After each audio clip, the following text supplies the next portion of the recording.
Hello YouTube, I'm Edison Waltz. Sorry if I sound a little sick. I think I'm coming down with a cold. I'm not 100% on that one. If you may have noticed, I got a haircut. I'm making this update video for my Gear Chronicle. Let's begin. My starter hasn't changed. It's still Chrono Dran.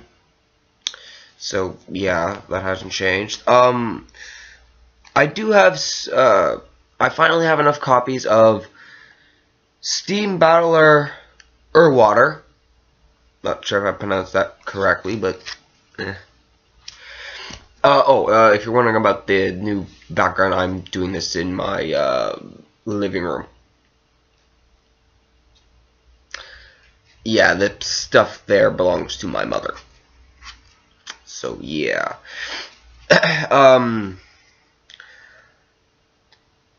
I still use,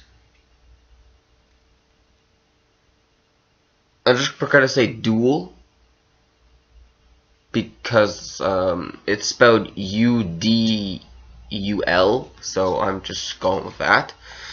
So actually, the only part of my trigger lineup, which I run the standard 4 heal trigger, 4 draw trigger, 4 stand trigger, and 4 crit trigger. I run the standard stand, draw, crit, and heal. My crit triggers are now Paradox Cannon Draco Kid, and just to show you. I like them. Again, my heal triggers have not changed. I still run the 4 same heal triggers. I just call them the Daleks from Doctor Who because I'm a Doctor Who fan. But yeah, my trigger lineup has not changed. Well, except for the crit triggers and the 4 preferred stands. These stands, I can put them at the bottom of the deck when this unit is put in the bind zone. You can pay the cost. If you do, draw 2 cards, choose 1 card from your hand, and return it to the bottom of the deck. So it's basically a stand / draw trigger. It's basically a Pot of Greed from Yu-Gi-Oh! With the power of a stand trigger. If that makes any sense. I'm hoping it does.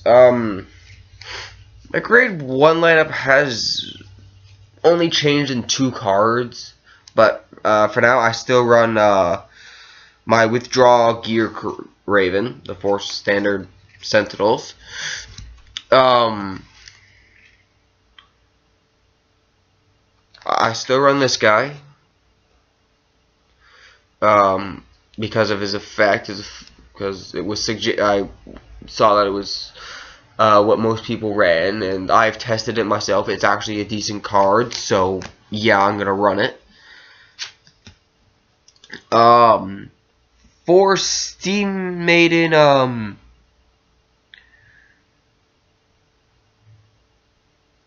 Lacenabelle, that's how I'm pronouncing it. I run 2 copies of her, 1 copy of the other guy, because yeah, that's how I'm running this deck. 3 copies of Time Break Dragon, because good card. I debate on running 4 over my next 3. Please let me know in the comments below. I love your opinion. Or if I should just run 1 of her. If 1 of her, then I will either exchange her for 1 of him, or Steam Maiden Danish. That's how I'm pronouncing it. Her ability is fun. I'm not gonna go into all the abilities because it would take quite a bit of time, and I'm not very good with that yet. I do plan to get better. So yeah, that's my grade 1 lineup. If you have any suggestions on what I should change in the grade 1 lineup, let me know. So, next up is the grade 2s. I run Lost City Dragon. This card I actually will go into. This card, I'm just going to hold up one copy. Okay, this card here, I will literally read off its effect. It's a Generation Break 1. Counterblast 1. When this unit intercepts, you may pay the cost. If you do, choose one of your opponent's attacking rear guards. Your opponent returns that unit to the deck and searches from his or her deck up to one card a grade less than the card that was, and calls it to rear guard. It basically, say your opponent's attacking with a grade 2 and supported by a grade 1. Let's go into a deck I know. Let's say it's Gold Paladins. Let's say they have Marin in the back row, Little Liberator Marin, and let's say it's a Liberator build, Little Liberator Marin and Galatine. Your opponent attacks. You intercept with this guy. Let's say you already have a generation card in the generation zone. You put this in the intercept circle. You counterblast. You take Galatine. Put it to the bottom of the deck. He chooses another Marin. That ends that battle. Right there and then. He can't, the new card can attack, but he can't boost. He can't use the other booster. So let's say he's already attacked with his Vanguard. That means he has to end turn because he can't give it any triggers because he gave everything to Galatine. This thing can be a troll. I haven't tested this out yet, but it was suggested to me by a very skilled player that I know, who's also my friend. So I will be testing this out. So yeah.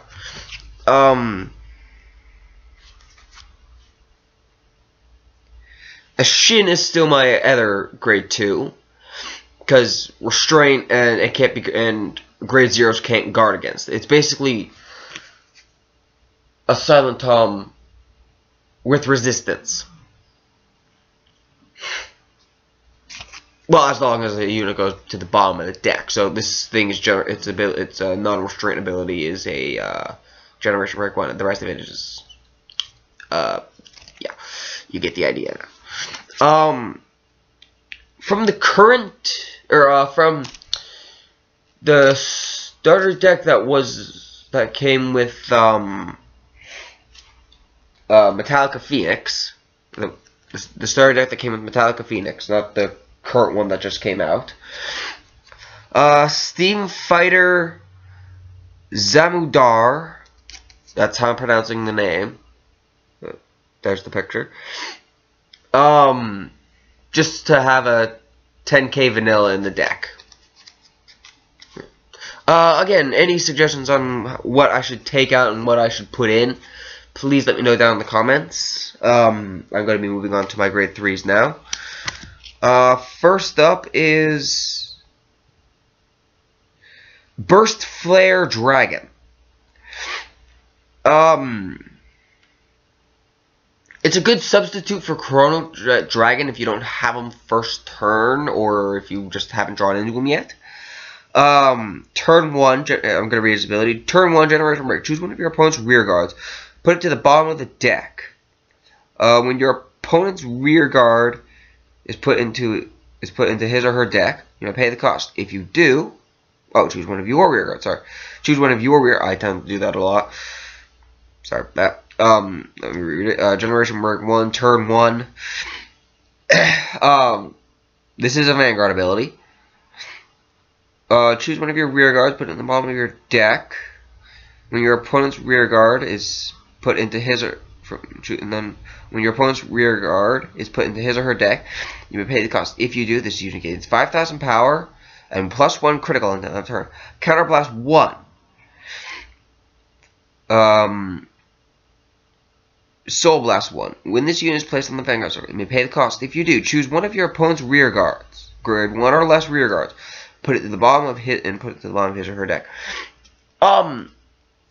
like I said, if you want to go without, if you want to do the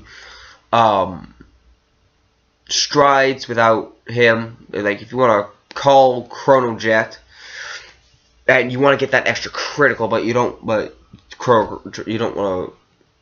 to worry about getting critical triggers, this guy's a good way to do so. And you just ride him over Chrono Jet, and his first skill, the one that when he rides, goes off, and then his second skill goes off. So you get 2 skills for the price of 1. So decent card. Sorry about that. I dropped them. It was suggested to me. I'm gonna test it out and see if it works. So yeah, and then obviously Chrono Jet Dragon. I don't think I need to go into them. These two were from 2 different starter decks, as you can obviously tell, because one signed and one signed and the other, and one original art and newer art, and the older art is signed. So I'm not gonna go into Chrono Jet Dragons because I think everybody knows this effect by now. So yeah, going into my grade 4s now. Interdimensional Beast Metallica Phoenix, 2 copies. I do plan on getting. I don't plan on getting any more of this guy. I do plan on getting something else. I do hope to get the Pegasus of the deck, or of the clan. I just forget what the name is. But yeah, hopefully everyone knows what Metallica Phoenix does. Honestly, I don't really feel like reading its ability, but I'm going to anyway. Not the stride part anyway. Choose a card face down from your generation zone and turn it face up. When this unit attacks a Vanguard, and you have a hard card with Chrono Jet in its name, which you should buy when you do Metallica Phoenix, choose one of your rear guards and put it into the bind zone. A unit into the bind zone, which means basically it's a time leap thing. Time leap is you get to you put it in the bind zone and you call a grade higher than what you put in the bind zone.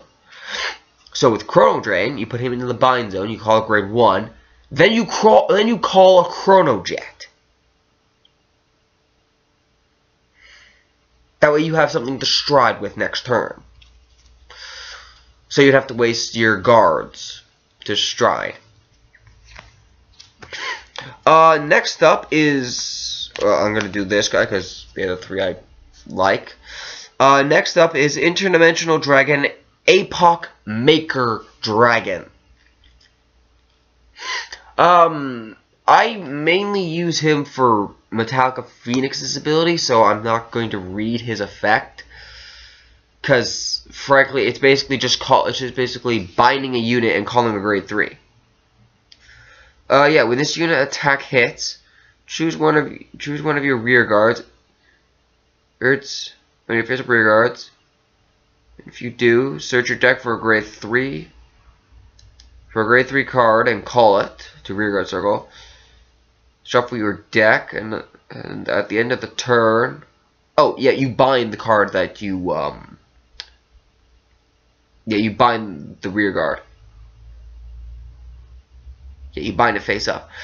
Then you call a grade 3. At the end of the turn, the grade 3 goes to the bottom of the deck, and whatever grade you bound or binded comes back. So if you bound on to grade 2 because you want that intercept, which actually I think the only time I'd ever really use that ability is for this guy. If I really want to, it's mainly just to get another attack in. But yeah, so he's basically just used for Metallica Phoenix's effect. I run 3 copies of Fiery Mech Colossus. 3 copies. And I will only run 3 copies. Why? Because I don't want people saying that I'm a cheap bastard, and that if I continue running continue running 4, I am just a complete and utter dick. I'd rather not be called that, even because here's the reason. aside from the strike scope, this ability is for when it attacks. So counter plus 1. Choose one of your rear guards. Put it to the bottom of your deck. When this unit attacks a vanguard, you may pay its cost. If you do, choose one of your opponent's rear guards. Just one. Put that unit to the bottom of his or her deck. And until end of battle, your opponent cannot call cards with the same grade as the card that was sent to the bottom of the deck. So let me put it this way. If I'm say going up against Shadow Paladins, or any deck with a perfect guard, and I have a suspicion that they have a perfect guard in hand, I go, okay, I swing. I put my grade 1 that's behind my vanguard to the bottom of my deck. I choose one of your grade 1 rear guards and put it to the bottom of your deck. Yeah, you can't guard with it. You can't guard with grade 1s. You have to guard with grade 0s and freaking grade 2s and intercepts on the field. That's all you can guard with. You can't use a nullify. So in other words, I've just fucked you over. And sorry about the swearing, but yeah, that's what I've done. This card pretty much can fuck over Sentinels. A perfect guard. So yeah, that's my grade 4 lineup and well, my entire updated deck for Gear Chronicle. Again, if you have any suggestions on how I should or what I should take out or replace or any of that, let me know. That's about it. I really do want your opinions, YouTube. I really do. Especially those who play Cardfight Vanguard.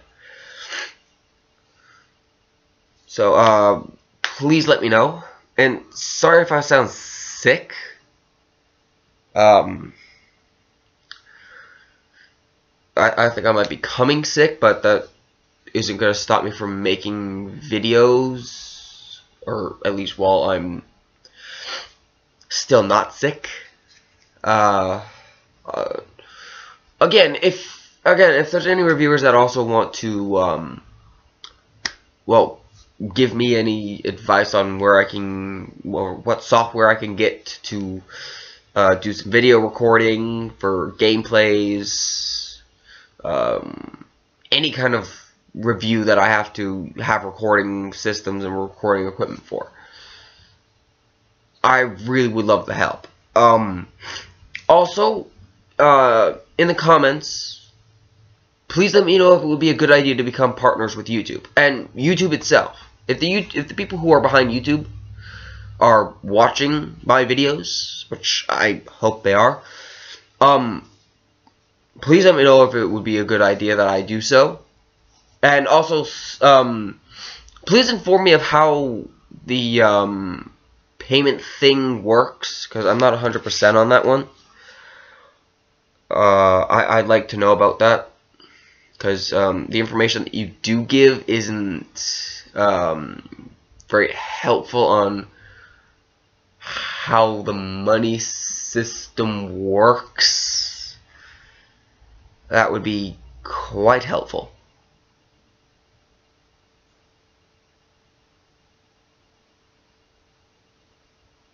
Yeah, that's it. So I'm Medicine Waltz saying bye.